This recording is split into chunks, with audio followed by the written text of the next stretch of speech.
আসসালামু আলাইকুম বন্ধুরা, ওয়েলকাম টু মাই চ্যানেল লামিটেক। তো বন্ধুরা আবারও চলে আসলাম একটা ভিডিও নিয়ে। আজকে আসলে যে কাজটা করবো এটা হচ্ছে পোকো X3। দেখুন, এটা কিন্তু শুধু গ্লাসটা ফাটছে, কিন্তু অরিজিনাল ডিসপ্লেটা ভালো আছে।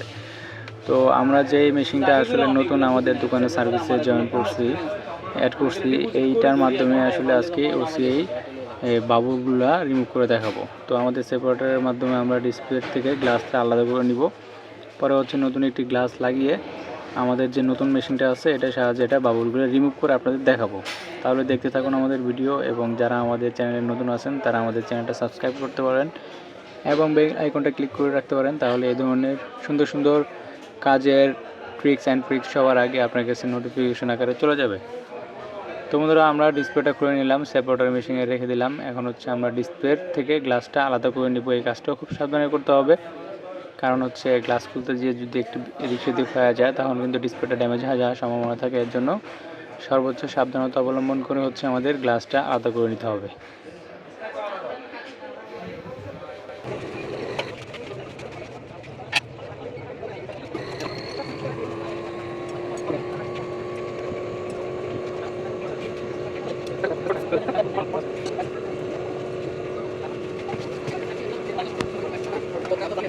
গ্লাসটা খুব সাবধানের সাথে দেখলেন সেপারেট করে ফেললাম। আসলে ভিডিওটা বড় হয়ে যাবে, এর জন্য কাটার যে ভিডিওটা এটা ফাস্ট ফরওয়ার্ড করে দিছি, অযথা ভিডিও বড় করে লাভ নাই। এখন আমরা যেটা করব, আমাদের ডিসপ্লেতে অবশিষ্ট যে গ্লুগুলো আছে আমাদের মোটরের সাহায্যে, আমাদের যে OCA গ্লু রিমুভার মোটরের সাহায্যে এইভাবে খুব সুন্দর করে সবগুলো গ্লু উঠিয়ে নিব।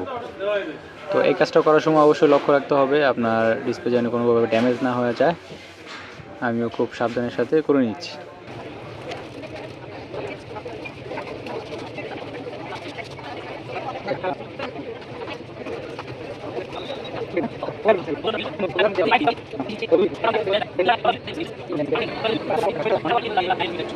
তো বন্ধুরা, আমাদের ডিসপ্লে থেকে কিন্তু মোটা গ্লুগুলো আমরা সরাই ফেলছি। এখন হচ্ছে অবশিষ্ট যে হালকা দাগটুক আছে আঠার, এটা হচ্ছে আমাদের মেকানিকের 530 যে স্প্রেটা আছে এটা ইউজ করে এইভাবে আস্তে আস্তে ঘষে ঘষে হচ্ছে আমরা পরিষ্কার করে নিব।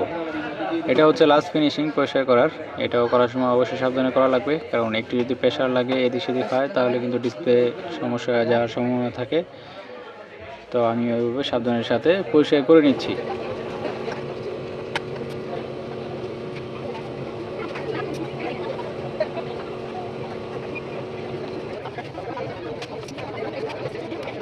তো আমাদের ডিসপ্লেটা ফাইনাল ফিনিশিং একদম পরিষ্কার করা শেষ। দেখুন একদম চকচক করতেছে, কোনো প্রকার দাগ নাই, কোনো হচ্ছে আমাদের আঠার চিহ্ন নাই। এখন আমরা আমাদের বডিতে বসে নিলাম ডিসপ্লেটা।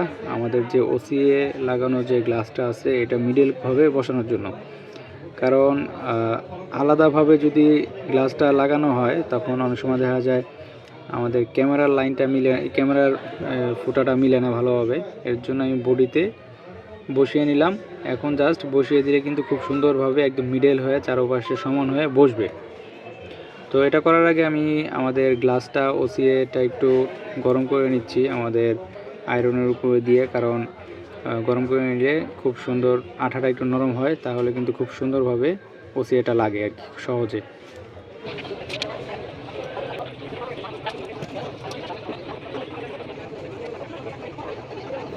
তো বন্ধুরা দেখলেন, আমি কিন্তু আমাদের ডিসপ্লেটা গ্লাসটা খুব সুন্দরভাবে ডিসপ্লের সাথে বসিয়ে নিলাম একদম মিডলভাবে। আমাদের ক্যামেরার যে হোলটা এটাও কিন্তু খুব সুন্দরভাবে মিলছে।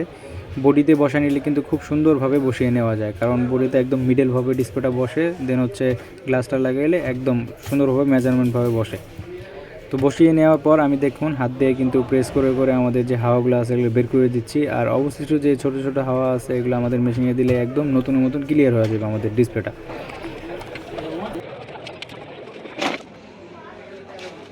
তো আমাদের গ্লাসটা কাটলাম এবং কিভাবে আসলে আমাদের গ্লাসটা রিপ্লেস করলাম আপনারা দেখলেন। প্রথমে সেপারেটর মেশিন দিয়ে আলাদা করলাম, পরে হচ্ছে গ্লুগুলো পরিষ্কার করলাম, পরে নতুন একটা OCA উইথ গ্লাস এটা ভালোভাবে ফ্রেমের সাথে বসিয়ে মিডল করে বসিয়ে নিলাম। তো এখন হচ্ছে আমাদের এই যে মেশিনটা রিসেন্টলি আমরা আমাদের সার্ভিসে জয়েন করাইছি, তো এটাতে আমরা দিব। তো আপনারাও দেখবেন মেশিনটা কেমন কাজ করে। মোটামুটি আলহামদুলিল্লাহ আজকে 5-7টা ডিসপ্লে এটাতে কাজ করে ফেললাম। মাশাআল্লাহ খুব ভালো কাজ করে, ঠিক আছে, এবং খুব হেভি, ঠিক আছে। তো এইভাবে আমরা মেশিনটার ভিতরে ডিসপ্লেটা দিয়ে দিলাম। এখন আমাদের গেটটা লাগিয়ে দিব।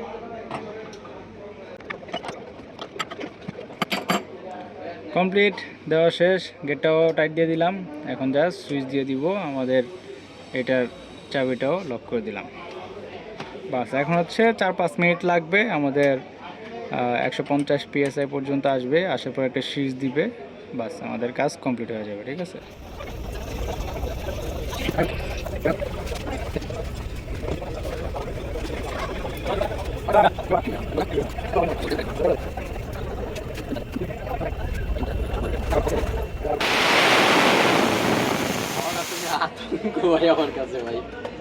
আতঙ্কের কিছু না। তো আমাদের 150 PSI ওঠার পরে কিন্তু আমাদের সেফটি ভালভটা হাওয়াটা ছেড়ে দিল, একটা সুইচ দিয়ে দিল, তার মানে হচ্ছে আমাদের কাজ কমপ্লিট। এখন জাস্ট আমরা এই সুইচটা বন্ধ করে দিব। ঠিক আছে, পরে আমাদের গেটটা আমরা একটু লুজ করে নিই এখন।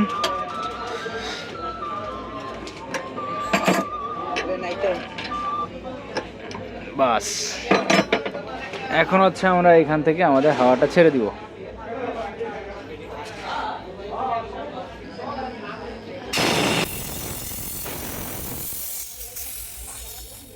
হাওয়াটা ছেড়ে দিলাম। এখন আমাদের ডিসপ্লেটা বের করে দেখি কি অবস্থা।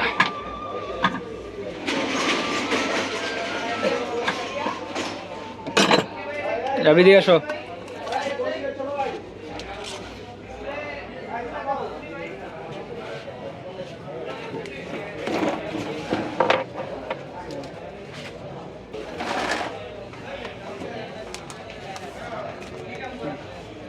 তোমাদের দেখুন ডিসপ্লেটা কিন্তু একদম নতুনের মতন ক্লিয়ার হয়ে গেল। ঠিক আছে, একটা বাবল নাই, কোনো ক্ষুদ্রতর কোনো ছোট্ট একটা বাবল নাই। তারপরে দেখলেন কিভাবে আমরা ডিসপ্লেটা এই গ্লাসটা রিপ্লেস করলাম। গ্লাসের অবস্থা কিন্তু খুবই খারাপ ছিল, এরকম ভাঙা ছিল। তো চলুন আমাদের ডিসপ্লেটা পাওয়ার দিয়ে দেখি কি অবস্থা কালার।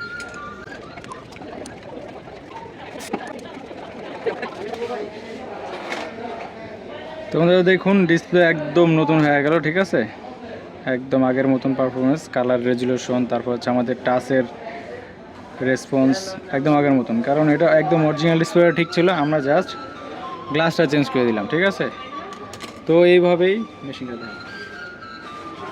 আমাদের এই মেশিনের দ্বারা কিন্তু ঠিক আছে খুব সহজে এই গ্লাস রিপ্লেসমেন্টের কাজগুলো করে ফেলতে পারবেন। খুব সুন্দর কাজ করে দেখলেন, কয়েকটা ভিডিও এইভাবে দিলাম। আজকে মোটামুটি 5-6টার মতন কাজ করছি, আলহামদুলিল্লাহ প্রত্যেকটা সাকসেস, খুব সুন্দর কাজ হয়েছে। তারপরে আমাদের হচ্ছে কাজ দরকার। ঠিক আছে, মেশিন লুকিংটা কেমন হইলো বা চাইনিজ মেশিন লাগবে কিনা এটা বিষয় না, কাজের দরকার। তো কাজের আউটপুটটা তো আপনারা দেখলেনই, কয়েকটা ভিডিও, প্রায় ভিডিও কিন্তু এখন পাবেন আমাদের এই মেশিনের। আলহামদুলিল্লাহ খুবই ভালো। তো সবাই ভালো থাকবেন, সুস্থ থাকবেন, এমনটাকে সবাই থাকবেন। আল্লাহ হাফেজ।